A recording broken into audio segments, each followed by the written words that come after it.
চমৰীয়াৰ চৌধুৰীপামৰ Nihal ice cream ফেক্টৰীত বিষ দিয়া ঘটনাৰ প্ৰতিক্ৰিয়া।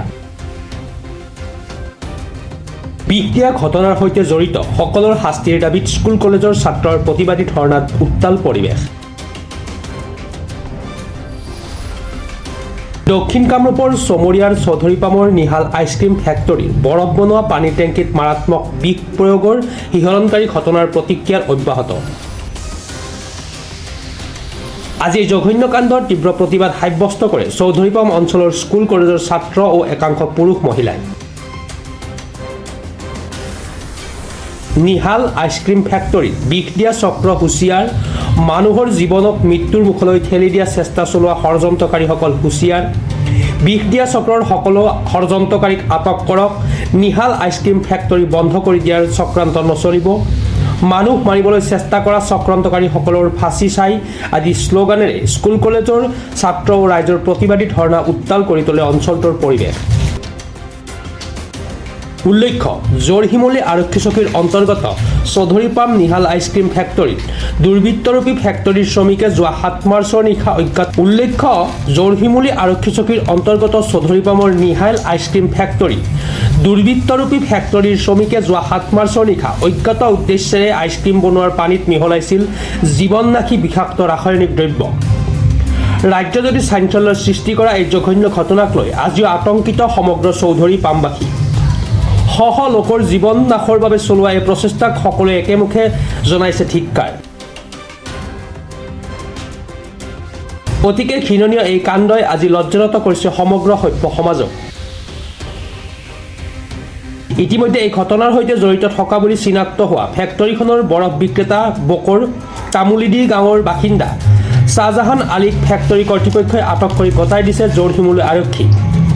আনহাতে ধৃত শ্বাহজাহান আলীৰ ওপৰত আৰক্ষীয়ে চলোৱা জেৰাৰ ভিত্তিত এই অমানৱীয় ঘটনাৰ ষড়যন্ত্ৰৰ সৈতে জড়িতৰ সন্দেহত ওচৰৰে ভাই ভাই আইচক্ৰীম ফেক্টৰীৰ স্বত্বাধিকাৰী শ্বাহেদ আলীক জোৰশিমলী আৰক্ষীয়ে আটক কৰে। ইতিমধ্যে দুয়োকে জিম্মাত লৈ জোৰশিমলী আৰক্ষীয়ে ঘটনাটোৰ জোৰদাৰ অনুসন্ধান চলাই গৈছে। ইপিনে কামৰূপ জিলাৰ উপ আৰক্ষী অধীক্ষক ডেইজি গগৈয়েও জোৰশিমলী আৰক্ষী চকীৰ ভাৰপ্ৰাপ্ত বিষয়া অঞ্জন শৰ্মাক লগত লৈ মঙলবাৰে চৌধুৰীপাম নিহাল আইচক্ৰীম ফেক্টৰীত চলাই সজমিন অনুসন্ধান। নিহাল আইচক্ৰীম ফেক্টৰীত বিষ প্ৰয়োগৰ ঘটনাৰ ওপৰত উচ্চ পৰ্যায়ৰ অনুসন্ধান চলাই ইয়াৰ সৈতে জড়িত সকলোৰে বিৰুদ্ধে দৃষ্টান্তমূলক শাস্তিৰ দাবী জনাইছে স্থানীয় ৰাইজে।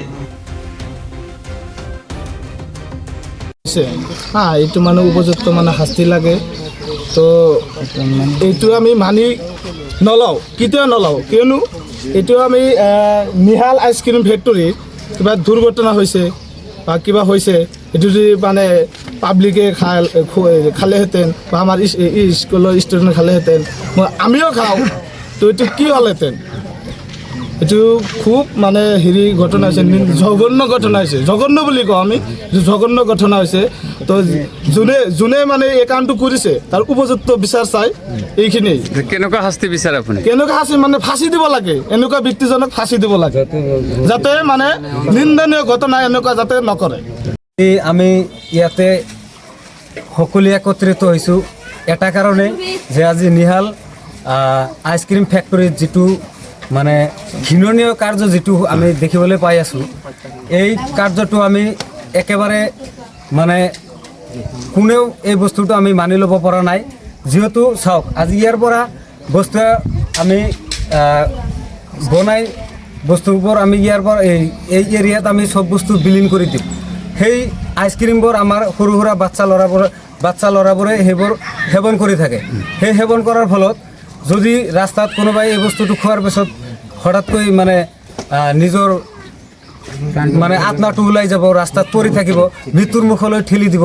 গতিকে এই কামটো যোনে কৰিছে আমি চৰকাৰক মানে গৰিহণা জনাইছোঁ। এইজন ব্যক্তিক ধৰি আৰু ইয়াৰ আঁৰত ইয়াৰ লগত যোনে যোনে মানে জড়িত হৈ আছে তেওঁলোকক একেলগে ধৰি চবকে ফাঁচি দিব লাগে। এইটো আমি আমাৰ ফালৰ পৰা আমি ছাত্ৰসকলে যিসকল আহিছোঁ চবে আমি গৰিহণা দিছোঁ। ইয়াৰ উচিত বিচাৰ লাগিবই আমাৰ। চমৰীয়াৰ পৰা সাইফুল ইছলামৰ ৰিপৰ্ট, প্ৰাতঃ টাইম ডিজিটেল। শদিয়াৰ পৰা ধুবুৰীলৈ বৰাকৰ পৰা ব্ৰহ্মপুত্ৰলৈ সকলোৰে মাজত চিনাকি এটা নাম প্ৰাতঃ টাইম। থলুৱা ভাষা, কৃষ্টি আৰু সত্য বাতৰিৰ আধাৰত প্ৰতিষ্ঠিত খবৰ প্ৰাতঃ টাইমৰ প্ৰতিটো বা বাতৰি পুংখানুপুংখভাৱে চাবলৈ Facebook, YouTube, website, Twitter, Instagram আৰু ব্লগাৰ পেজত লাইক আৰু ফ'ল' কৰক।